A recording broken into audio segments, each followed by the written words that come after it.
Hey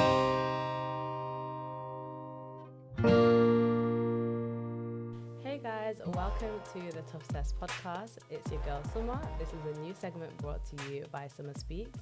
Over here, I plan to empower, explore the journeys of different people, understand the different angles of success, so we can all build better and become the greater versions of ourselves. So this is ToughCess. What's yours? Today I have the amazing Kemoy Walker with me. We're going to get into a bit about his journey and how he got to where he is right now.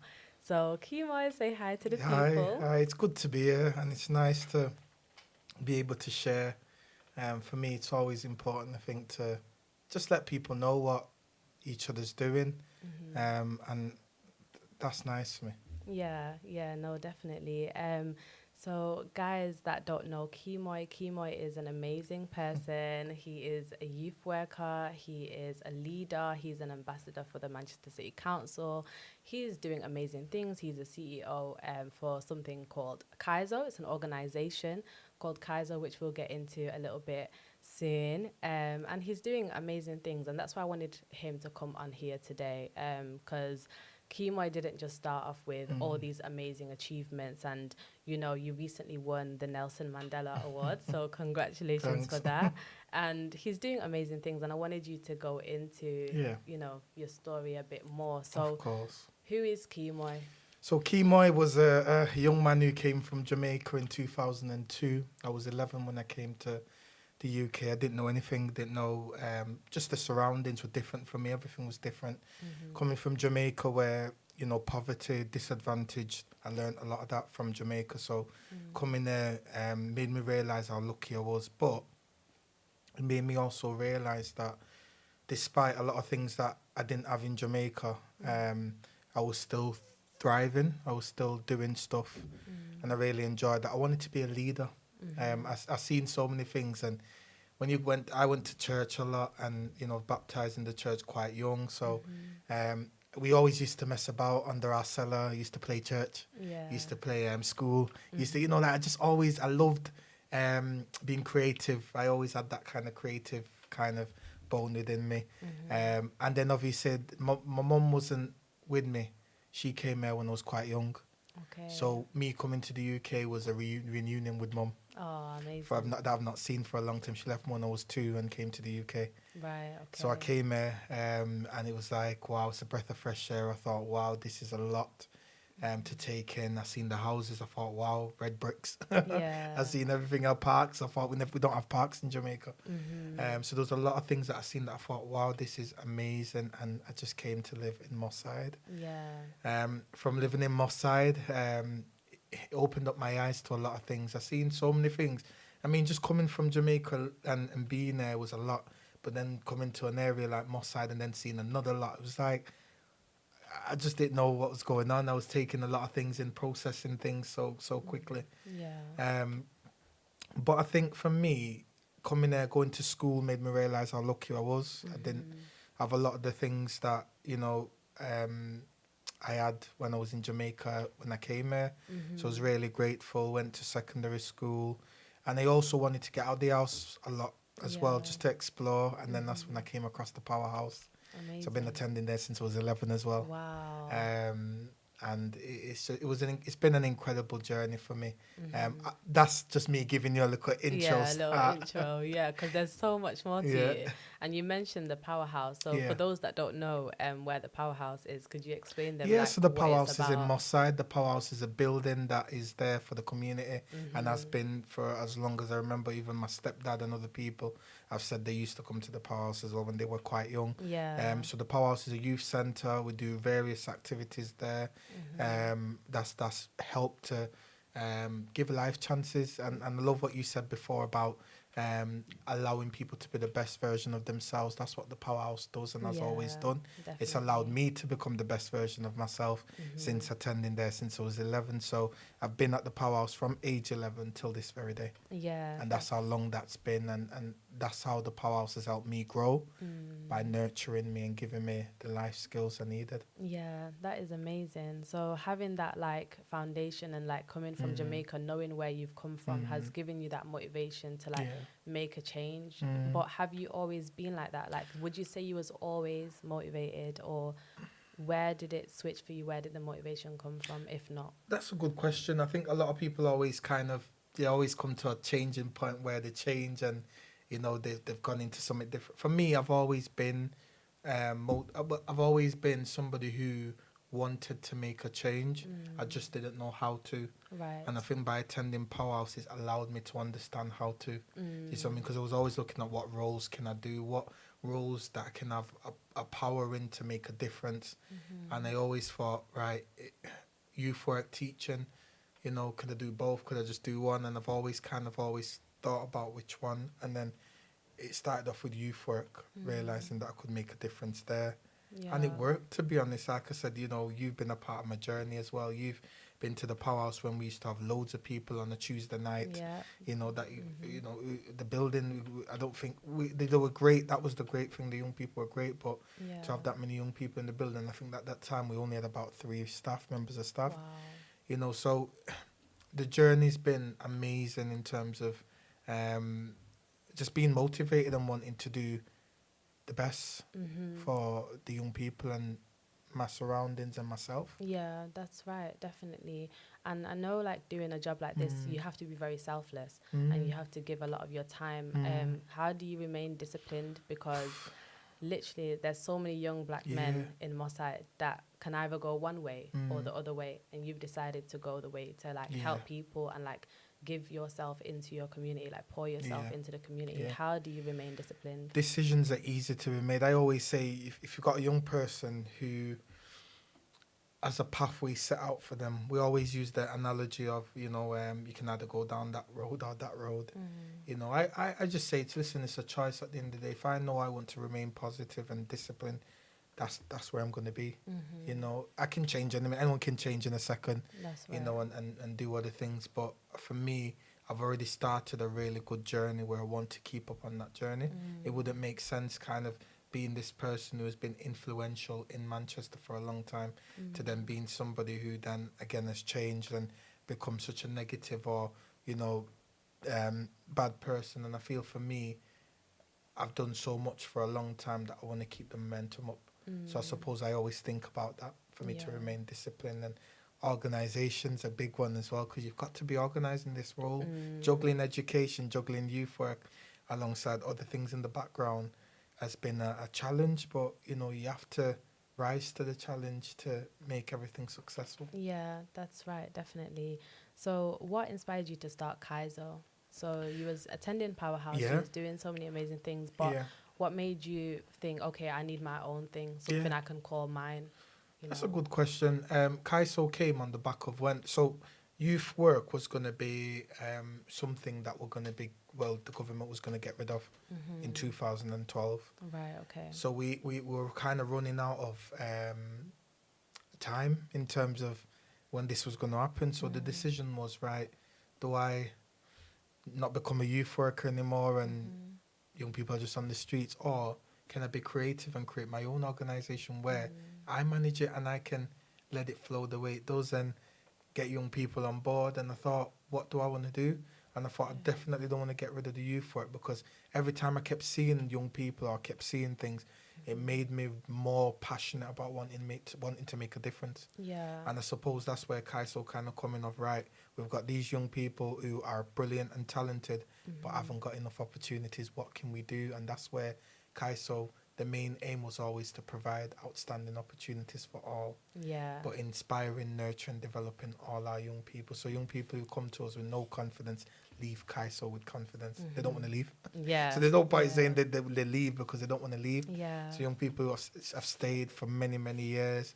As you remember, Denzel's been still a part of Kaiso. Wow. For this very long. He joined when he was 13. Wow. He's early 20s now, 21s, but he's still there. And that's what I mean, like we've created a culture where everyone's just enjoying what's going on in the background. Yeah. And that's what I love. I love that we can get young people involved and keep them still. And just kind of nurturing them along the way. Yeah, definitely. Kaiso is a family. I mean, I remember when I first started Yeah. Kaiso, and people know Summer, the Yeah. Summer right now, like that's doing all these things and Yeah. everything, but they don't see the girl that was in secondary school that was shy, Yeah. Yeah. that was like scared to like stand up in front of Correct, yeah, people, but yeah. like still found that courage. And Yeah. you helped me a lot. I remember when we sat down with my mom, like Yes, she yeah. wants to do singing, let Yeah. her do singing, Yeah. you know. Yeah. Guys that don't know, I used to sing, Yeah.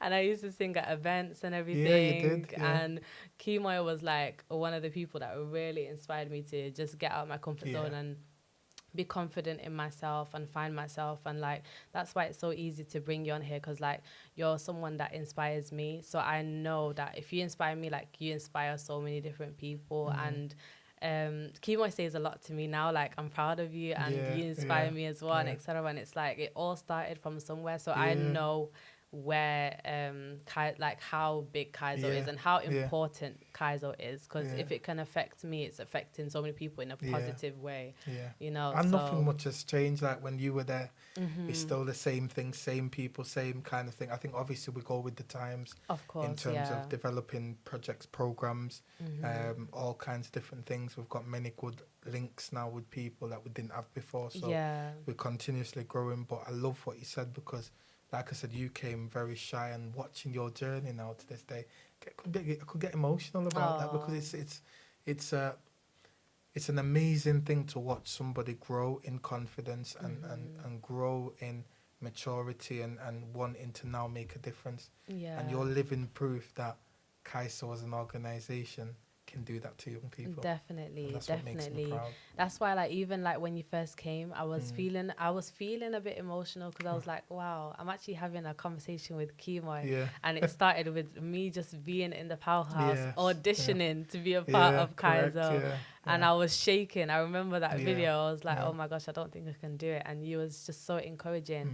And I think that's why it's so important to like, to sow seeds in people, because you don't know where it's going to grow, Yeah. and you don't know how it will impact you later on as well, and impact the people around you and everything.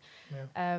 So how do you remain humble when you're growing and you're being called to like speak on the BBC, Yeah, ITV, getting awards, doing so many amazing things? How do you stay humble? That's a very good question, though, because a lot of people would have thought with everything that I've done, DJing, etc., a lot of people think I'd change and become, I don't want to say the word, but stuck up and stuff. And I feel like you kind of tell yourself that, look, you're here for a purpose. And I think when you tell yourself that, it's like, right, look, no matter how many times I've been knocked back myself personally and stuff, like, I'm not going to give up on what I believe I've been called to do. Like, I personally believe that, you know, I've been given a gift to make a difference and to really, really work with some of our most challenging or most talented, whichever.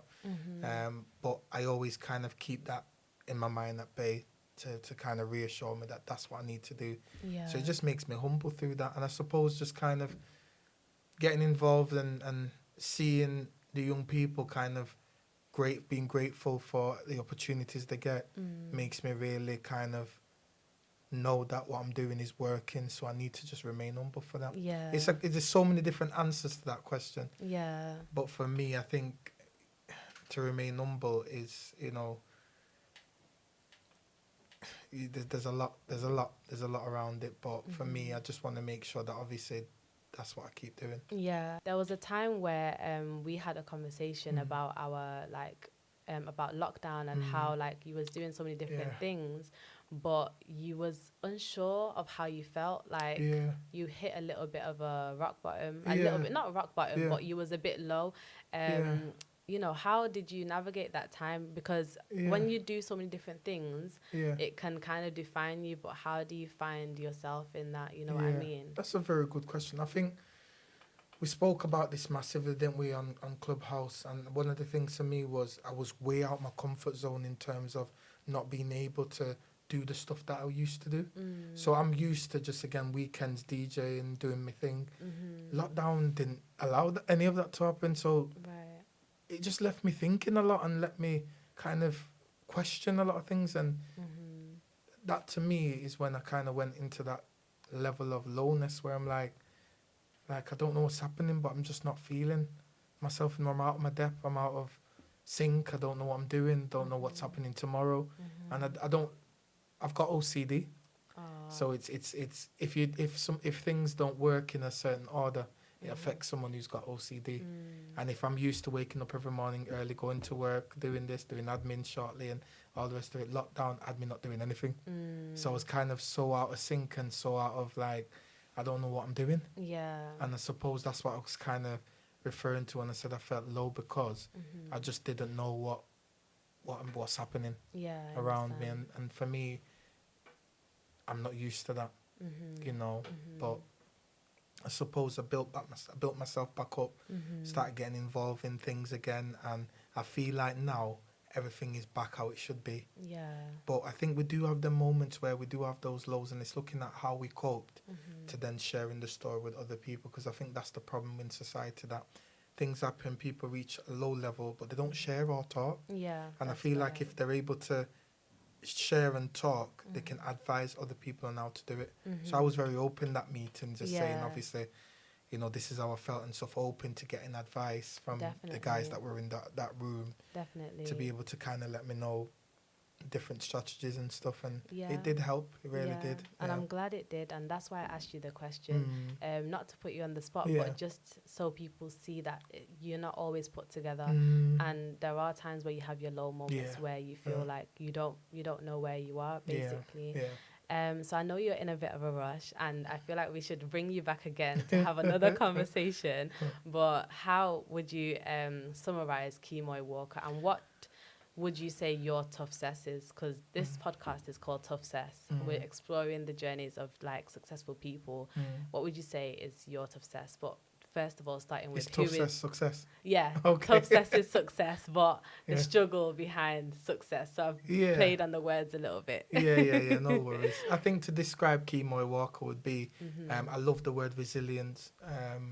I definitely think inspiring, motivated. And definitely humble. Definitely.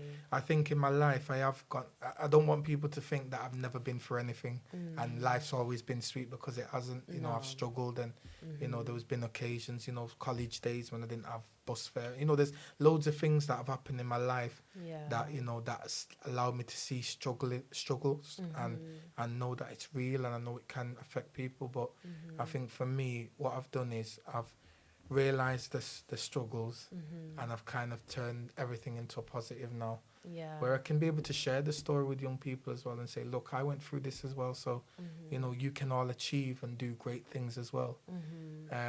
But that's what I mean. It's again about talking and letting people know what's going on, how we've overcome certain barriers for people to know that. But I'd say that to me has been my toughness. Amazing. I love that. Kemoy, this can't be the end. I No, have to bring you back again to have another conversation. I wish I could have done it longer. No, I understand. But guys, this is Kemoy Walker. He's not just a youth worker. He's not just an ambassador of the Manchester City Council. He's not just someone getting awards. He is an amazing person. He's an amazing human being, and he's doing great things. And I think you guys should all go check out Kaiso and what they're doing. And he also has a website called KemoyWalker.com. So if you check him out on Google, you will see everything to do with Kemoy. Thank you so much for coming today to share a bit of your story. There's still a lot more to come, but this is ToughCess, guys. If you want to be a part of the show, just contact me. All the details will be on the screen, and I'll catch you guys in my next episode. Don't forget to follow and subscribe. Thank you.